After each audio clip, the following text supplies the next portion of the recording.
Hello again, everyone. I'm Thomas Rudnicki, previously seen with my JV6 Miata video.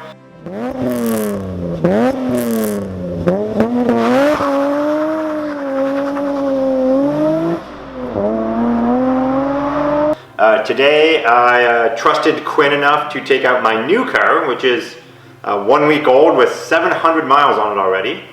My new car is a Tesla Model 3 long-range rear-wheel drive. I bought it as a commuter. I consider myself a gearhead, but I also have a 60-mile commute to work and a 60-mile commute home every day. I was filling up my car every other day, spending about $250 a month on gas and an oil change. You know, I have my JV6 Miata, I have my Exocet race car.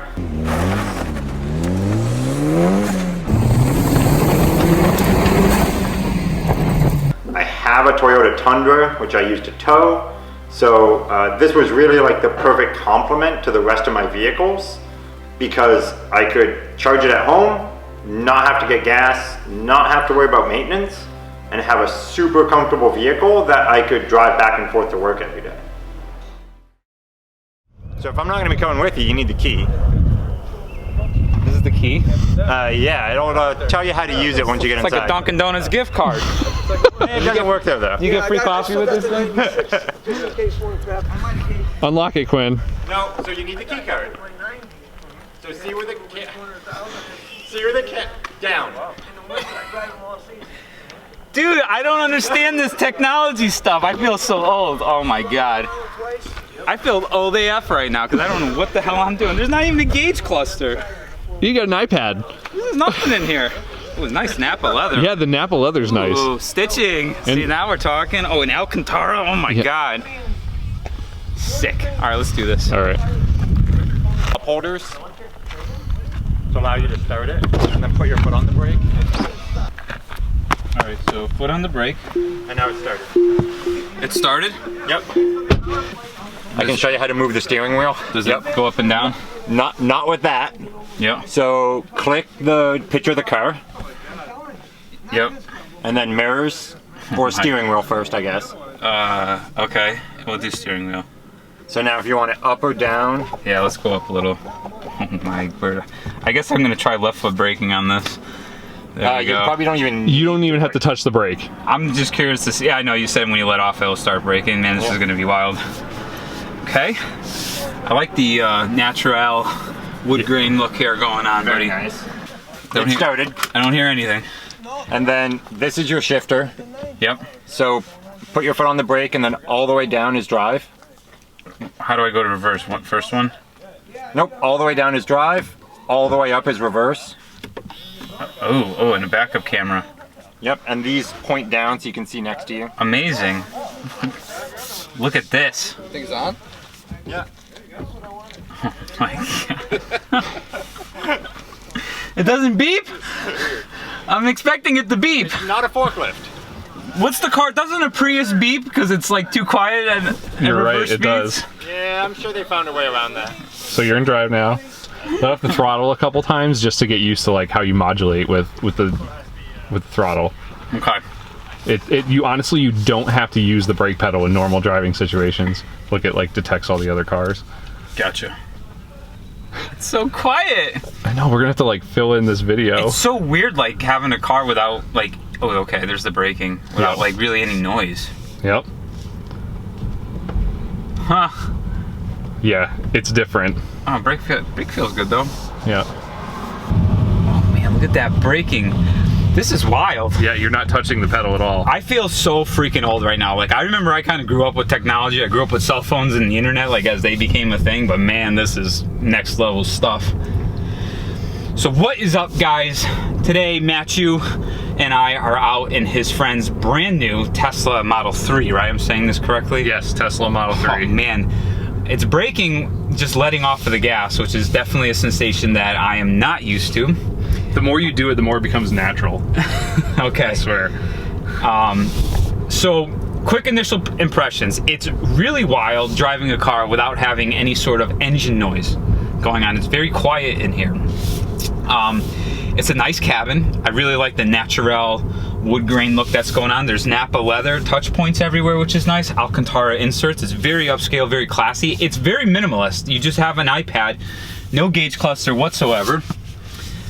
The steering wheel is nice and beefy. It's Napa leather wrapped. It's got nice stitching on the inside.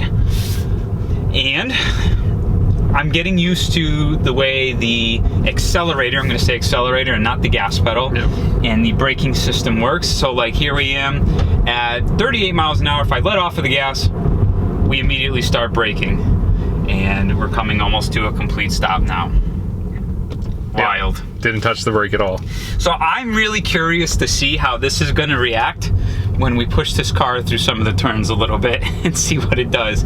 I'm not sure if there's any spirited driving reviews out there yet to date of a Tesla Model 3, but you're going to get one right now. So this is a brand new car.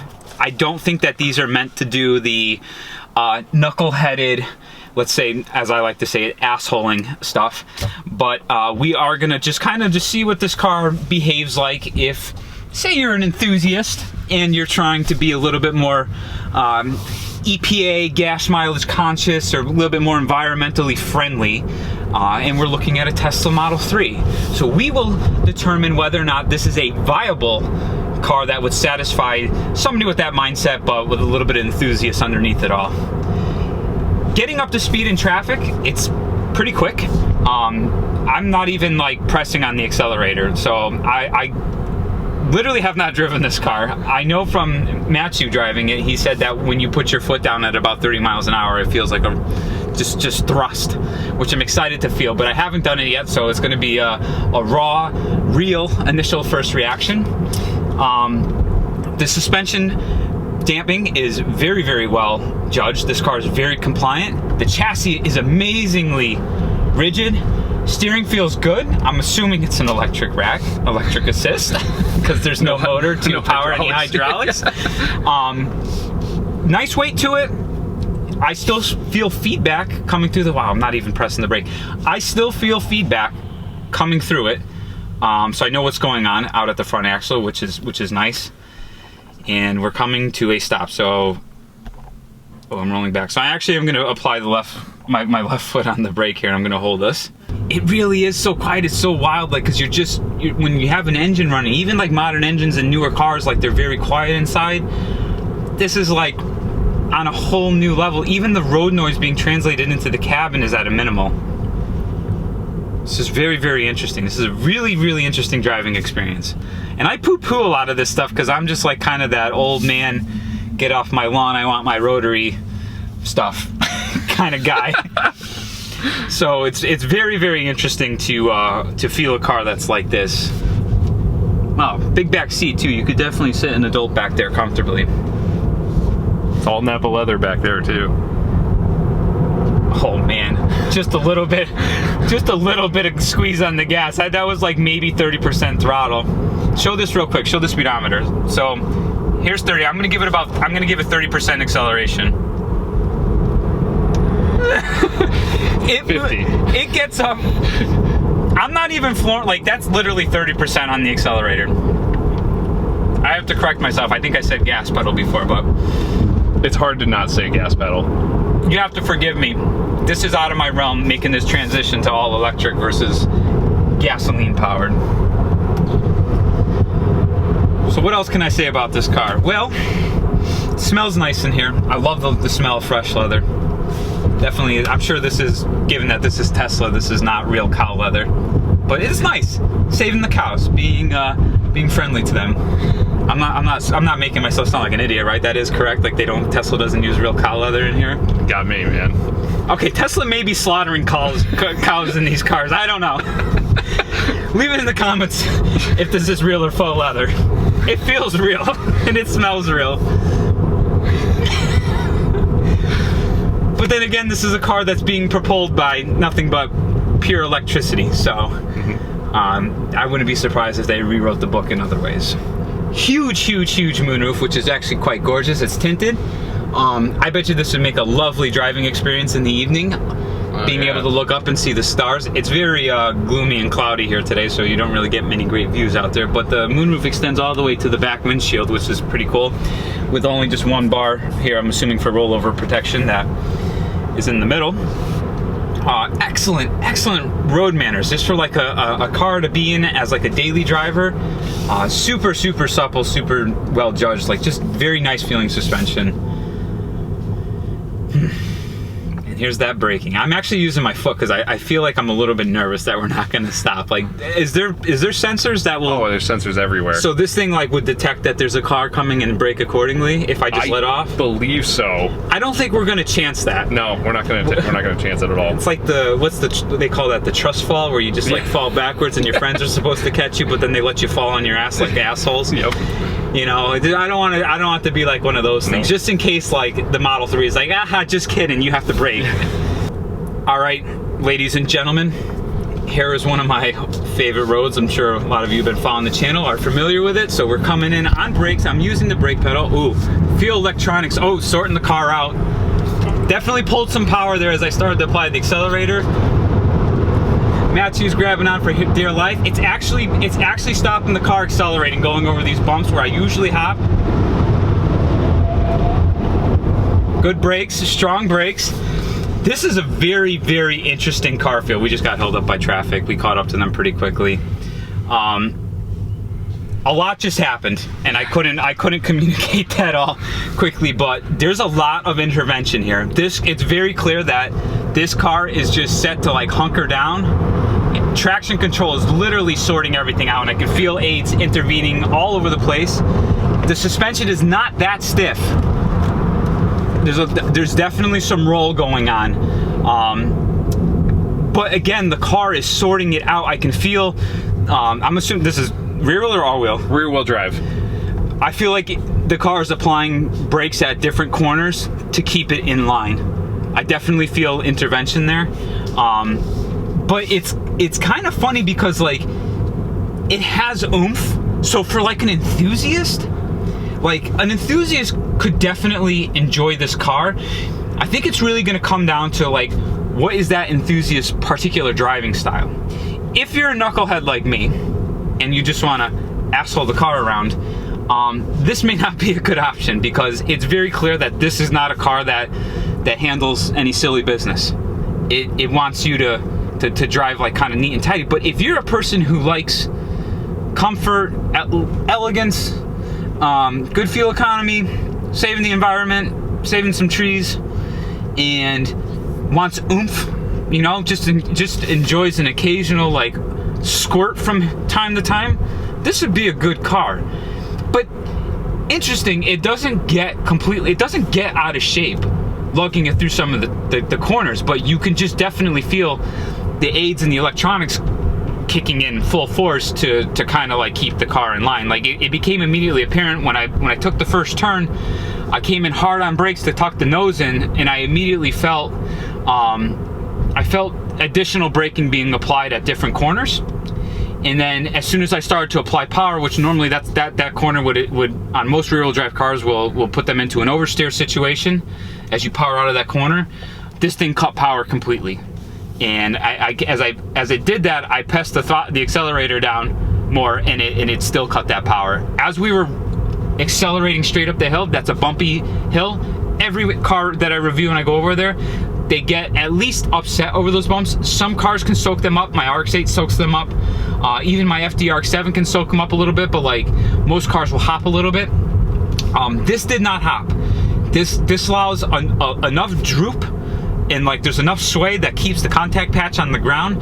But during those transitions where like you would get like maybe a little bit of wheel spin while accelerating over those bumps, just cut power again. So I think that's it needs to, because there's definitely a very apparent thrust that happens when you put the accelerator down, which is probably more than most gasoline engines, like just from like a low grunt immediacy standpoint, if that makes any sense. I know that was a lot to rattle off, but a lot had just happened in that very, very, very short period of time, and I wanted to make sure that I communicated that clearly to you guys. So we're gonna go from the launch here. Is there any procedure to this? Do you literally just floor it like with the brake held and then let go? You just floor it. Here we go.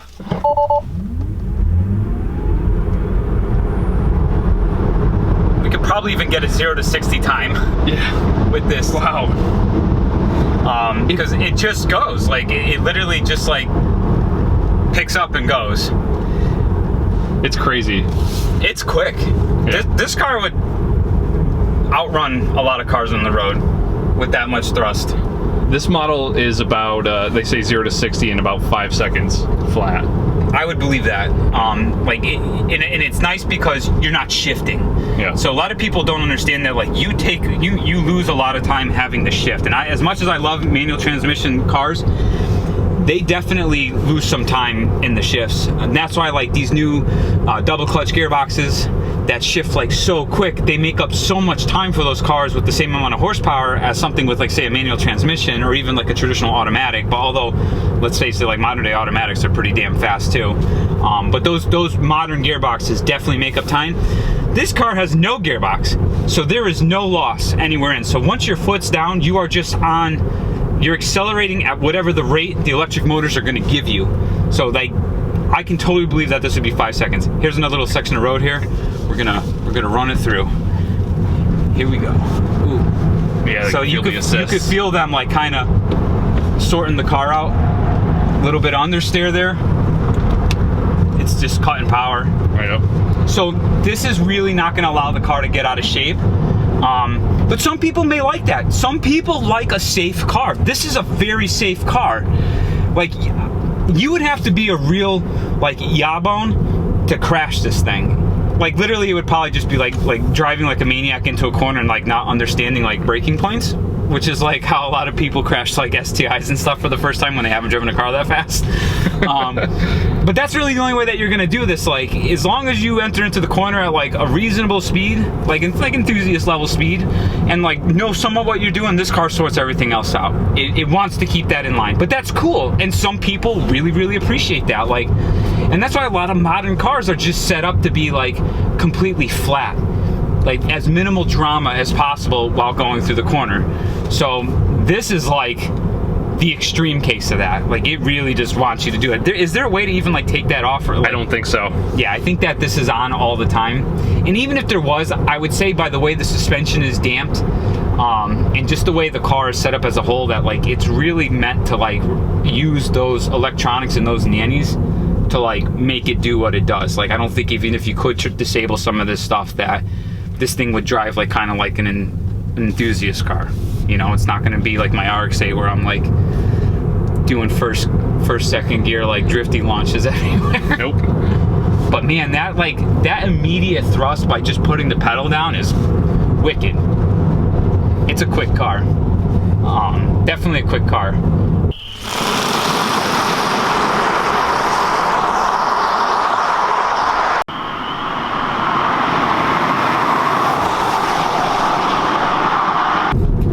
We just went by the cops again, because me and you always go by cops. Yes. But we didn't hear. No, he didn't hear anything. So he didn't hear nothing. We could probably. So that's one of the real benefits of this car, is that you can haul ass in this thing, and nobody will hear you. When you take like a car like like Ryan's V8 M3 with the exhaust that's on it, like you hear that thing coming from like a half mile away if you're really ripping on it. So that's another perk of a car like this, is that you get the stealth factor where you can rip ass and like a cop who's sitting on patrol will not hear you. And for the record, I totally support our local law enforcement, and I'm nothing against the people who serve us, so they're my friends. It says it's to help free a vehicle stuck in snow, sand, or mud, but Rudd had the theory that it might help you launch.